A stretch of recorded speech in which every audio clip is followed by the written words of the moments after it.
maaragtay wasiirkii arrimaha maaragtay dhalinyarta iyo ciyaaraha, wasiirkii biyaha, barasaabkii Zeylac iyo maayarkii iyo odayaashii dhammaan maaragtay degmada min Zeylac ilaa iyo ceel la helay iyadoo la sii maraya Lughaya aan u dhannahay xaggan maanta waxaanu u joognaa arrin khayr leh oo maaragtay dowladda Jabuuti ay ku gudanayso waajibkeegii kadib maaragtay arrimaha abaaraha ee geeska Afrika saameeyey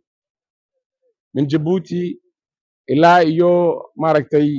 geeska Afrika dhammaan waxaan maanta xaggan u joognaa inaan maaragtay deeq kasoo maaragtay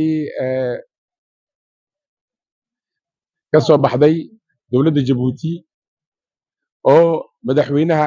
jamhuuriyadda Jabuuti Ismaaciil Cumar Geelle iyo shicibkiisuba ay ugu deeqayaan walaalahooda maaragtay Somaliland ee abaaruhu ay saameeyeen iyadoo maaragtay sidaasi leeg muddo 2 bilooda dadkan reer Jabuuti iyakuna ay abaaruhu saameeyeen oo sidaa maaragtay shicibka reer Jabuuti ay ugu guntideen ay dowladda Jabuuti maaragtay laanta oo dhan ay 2 bilood oo dhan u adeegaysay waxa maaragtay waajiba oo diinta muslimku iyo dhaqankan maaragtay dhaqankaygu ay ku jirtaa dhaqankana wadaagno in maaragtay ay walaalahooda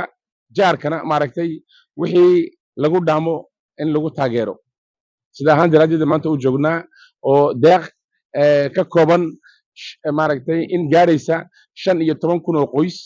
oo tiradeedu kor u dhaafsan yahay 1,200 oo tan iyo oo raashin ah in maanta